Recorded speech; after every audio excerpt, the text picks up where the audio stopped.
Class 10th के board exam में बिल्कुल ऐसा क्वेश्चन आएगा और बिल्कुल इसी तरीके से आएगा और ये मोस्ट इंपॉर्टेंट क्वेश्चन है जिसको हम सॉल्व करेंगे। ठीक है, तो पहले क्वेश्चन से स्टार्ट करते हैं। राष्ट्रवाद का प्रारंभ किस देश में हुआ था बेटा? राष्ट्रवाद का प्रारंभ सबसे पहले बेटा फ्रांस में हुआ था। नेपोलियन का संबंध किस देश में था? नेपोलियन का संबंध बेटा फ्रांस के देश से था। मानव अधिकार दिवस कब मनाया जाता है? तो 10 दिसंबर को मनाया जाता है। महामंदी का प्रारंभ, ठीक है, महामंदी का प्रारंभ किस वर्ष हुआ था बेटा? महामंदी का प्रारंभ 1929 में हुआ था। ठीक है, फिर आगे बात करते हैं नेपोलियन संहिता का निर्माण किस वर्ष हुआ था? तो 1804 में हुआ था। ठीक है बेटा, बहुत ही शानदार और इम्पोर्टेंट क्वेश्चन है ये, आप देख पा रहे हैं। अगला क्वेश्चन है, लोकतंत्र के लिए जातिवाद क्यों घातक है? 2 कारण लिखिए।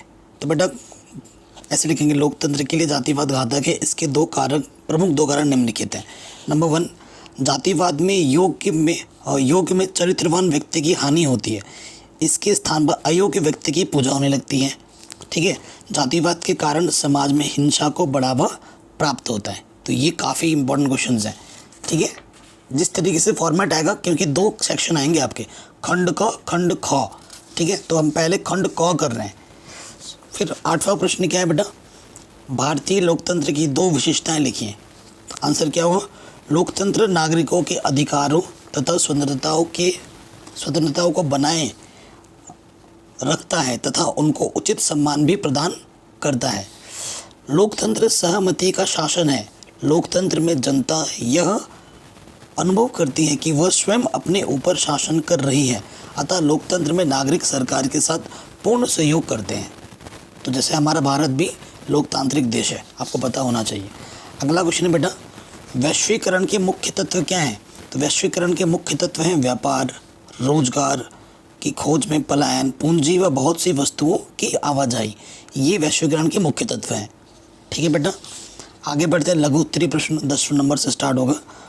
भारत की विधायिकाओं में महिलाओं में प्रतिनिधित्व की स्थिति लिखिए। तो ऐसे लिखेंगे, विधायिकाओं में महिलाओं के प्रतिनिधित्व की स्थिति, टॉपिक डाल के। ठीक है, अच्छे तरीके से कह रहे हैं, भारत में संघीय व्यवस्था को अपनाया गया है, अतः केंद्र की विधायिका संसद है जिसमें 2 सदन राज्यसभा और लोकसभा हैं। राज्यों के अपने अपने विधानमंडल हैं जिसके 2 सदन विधानसभा तथा विधान परिषद हैं। ठीक है, लोकसभा के सदस्यों का निर्वाचन मतदाता प्रत्यक्ष रूप से करते हैं तथा 2 सदस्यों को राष्ट्रपति मनोनीत कर सकता है। ठीक है, राज्यसभा के सदस्यों का निर्वाचन विधानसभा के सदस्यों द्वारा होता है। ठीक है, 12 सदस्यों को राष्ट्रपति मनोनीत करता है। स्वशासन की इकाइयों में ग्रामीण स्तर पर ग्राम पंचायत तथा शहर क्षेत्रों के लिए नगर निगम विधायिका का कार्य करते हैं। ये तो आपको पता ही है कि गांव में पंचायत होती है और नगर निगम शहरों में होता है। भारत की विधायिका लोकसभा में महिला प्रतिनिधियों का अनुपात बहुत ही कम रहा है।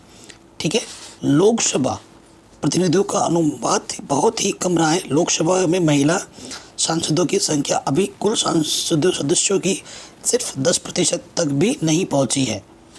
स्वतंत्रता प्राप्ति के उपरांत महिला सांसदों की संख्या में निरंतर गिरावट आ रही है, बढ़ने की जगह बल्कि और कम हो रहे हैं। तो ये आप लिखेंगे।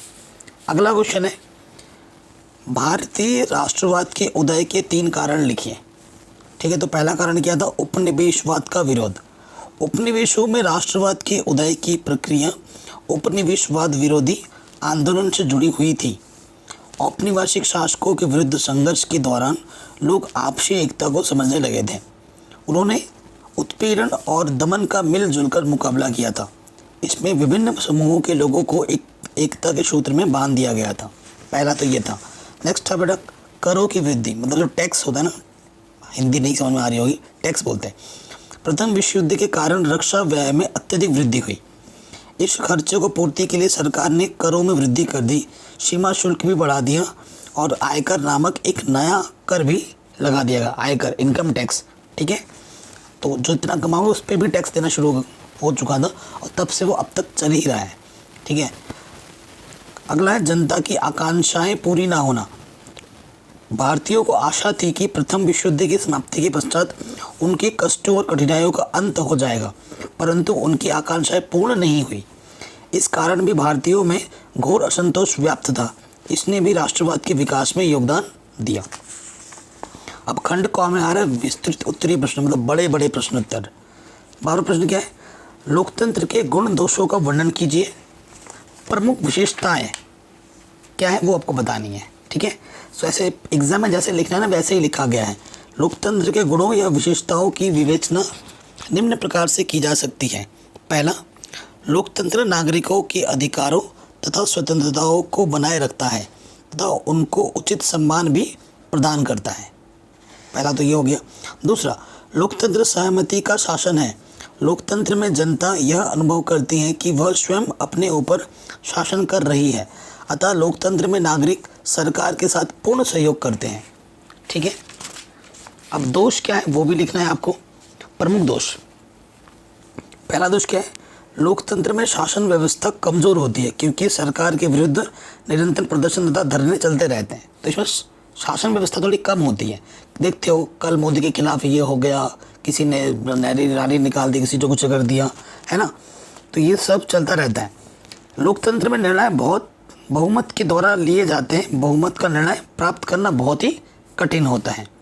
संकटकालीन स्थिति का तत्कालीन समाधान करने में लोकतंत्र अधिक सफल नहीं रहता क्योंकि लोकतंत्र में निर्णय लेने में काफ़ी समय नष्ट हो जाता है।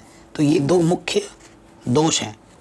अगला प्रश्न है बेटा, यूरोप में राष्ट्रवाद के विकास में संस्कृति का क्या योगदान था। ठीक है, तो इसका आंसर होगा रूमानीवाद में एक ऐसा सांस्कृतिक आंदोलन था जो विशिष्ट प्रकार की राष्ट्रीय भावना का विकास करना चाहता था। क्षेत्रीय बोलियां राष्ट्र निर्माण में महत्वपूर्ण भूमिका का निर्वाह करती थी क्योंकि यही यथार्थ रूप से आधुनिक राष्ट्रवादियों को संदेश को अधिक से अधिक लोगों तक पहुंचाती थी जो अधिकांश निरक्षर थे। संगीत ने भी राष्ट्रवाद में योगदान किया। कैरोल कोम्परस्की, एक पोलिश नागरिक, ने राष्ट्रीय संघर्ष का अपने आप ओपेरा में संगीत के रूप में गुणगान किया, मतलब संगीत के माध्यम से उसको सबको समझाया। और पोलेनस और माजुरेला जैसे लोक नृत्यों को राष्ट्रीय प्रतीकों में बदल दिया। यूरोप में राष्ट्रवाद के विकास में संस्कृति के योगदान के अंतर्गत विभिन्न सांस्कृतिक पहलू भी सम्मिलित थे, तो ये लिखना था। ठीक है, अगला प्रश्न आता है 14वां, निम्नलिखित स्थानों को भारत के दिए गए मानचित्र में दिखाना है कि बेटा कल वह स्थान जहाँ सितंबर 1920 में कांग्रेस का अधिवेशन हुआ, कहाँ हुआ था, कलकत्ता में, तो कलकत्ता दिखाना है। ऐसे क्वेश्चन रूप में पूछेगा। वह स्थान जहाँ जलियांवाला बाग हत्याकांड हुआ, अमृतसर। मैंने कल एक वीडियो बनाई थी मानचित्र पर आधारित, तो उसमें हर टाइप के क्वेश्चंस करा रखे थे और ये सारे क्वेश्चन आपको वहाँ मिल जाएंगे, उसकी मैं लिंक्स डाल दूंगा डिस्क्रिप्शन पे। ठीक है, तो देखो बेटा यहाँ पर लाहौर है, ये अमृतसर, ये अहमदाबाद, ये कलकत्ता और ये मद्रास। ठीक है, फिर नेक्स्ट क्वेश्चन आपसे क्या पूछा गया है, वह स्थान जहाँ 1929 में कांग्रेस का अधिवेशन हुआ, तो कांग्रेस का अधिवेशन कहाँ हुआ बेटा, लाहौर में। वह स्थान जहाँ सूती मिल श्रमिकों का सत्याग्रह हुआ, वो कहाँ हुआ था बेटा, अहमदाबाद में। वह स्थान जहाँ 1927 में कांग्रेस का अधिवेशन हुआ, मद्रास में। तो ये सारे आंसर हमने मानचित्र में भी दिखा दिए हैं। तो ये तो बेटा हो गया खंड क, क्योंकि इस बार का पैटर्न थोड़ा अलग है। अब आपका 2 सेक्शन में क्वेश्चन बन रहा है। अब आते हैं खंड ख में। ठीक है, ये खंड ख, फिर से आपको MCQ के क्वेश्चन मिलेंगे। आजीवी संसाधन क्या होता है बेटा, चट्टानें, पशु, पौधे, मछलियाँ। चट्टान। कपास की खेती के लिए सबसे उचित भूमि कौन सी होती है बेटा, काली मिट्टी। इनमें से कौन सी जायद की फसल है, जायद की फसल बेटा क्या है, तरबूज है, गर्मियों के टाइम में आती है। भारत में उपभोक्ता संरक्षण अधिनियम कब लागू किया गया था, 1986 में लागू किया गया था। भारत की प्रथम रेलगाड़ी कब चलाई गई थी, 1853 में चलाई गई थी। देशों के तीव्र एकीकरण की प्रक्रिया क्या कहलाती है बेटा, वैश्वीकरण कहलाती है। ठीक है, एकीकरण की प्रक्रिया। अगले क्वेश्चन में आ जाओ। नवीकरणीय संसाधनों के 2 उदाहरण दीजिए, सौर ऊर्जा, पवन ऊर्जा। औसत आय का अर्थ क्या होता है बेटा, औसत आय क्या होती है। ठीक है, राष्ट्रीय आय को जनसंख्या से भाग देने पर प्रति व्यक्ति आय ज्ञात हो जाती है। ठीक है, यानी कि राष्ट्रीय आय को भाग दिया जनसंख्या से, प्रति व्यक्ति आय ही हमारी औसत आय कहलाती है। तो ये आपको एग्जाम में लिखना था, आराम से हो गया। आगे बढ़ते हैं, नेक्स्ट क्वेश्चन में आते हैं। कहना सीमांत सड़कों का क्या महत्व है। देश के सीमांत क्षेत्रों में सीमा सड़क संगठन द्वारा निर्मित सड़कें सामरिक महत्व की सड़कें हैं। इन सड़कों के विकास से देश के दुर्गम क्षेत्रों में आवागमन बढ़ा है।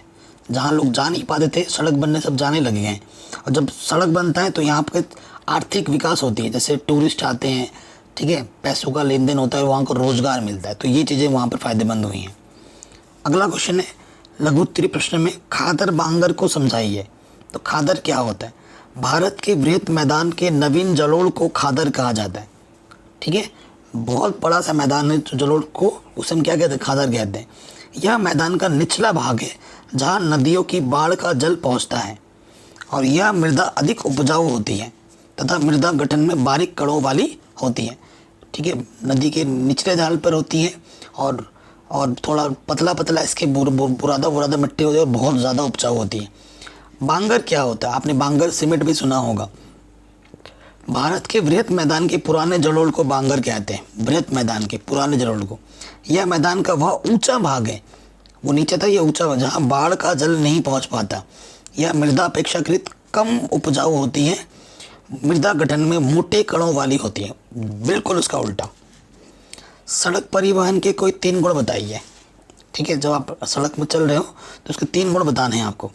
सड़क मार्गों का निर्माण रेल मार्गों की अपेक्षा सस्ता पड़ता है, ठीक है। किसी भी प्रकार, देखो रेलगाड़ी का अगर मार्ग बना हो तो बहुत ज़्यादा पैसा लगता है सड़क की तुलना में। तो किसी भी प्रकार की भू आकृति, पर्वतीय, पठारी, मैदानी, मरुस्थलीय, ऊंची नीची, ढालू अथवा भीड़ क्षेत्रों में भी सड़क मार्गों का निर्माण संभव है। आप पहाड़ में भी देखते हो, हर जगह सड़क बनाई जा सकती है, परंतु रेल मार्ग नहीं बनाए जा सकते। रेल मार्ग आपके उच्च पर्वतीय क्षेत्रों में नहीं बनाया जा सकता, ठीक है।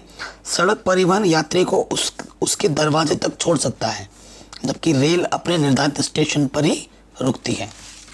तो ये इसके फायदे और नुकसान है। अगला क्वेश्चन क्या है बेटा?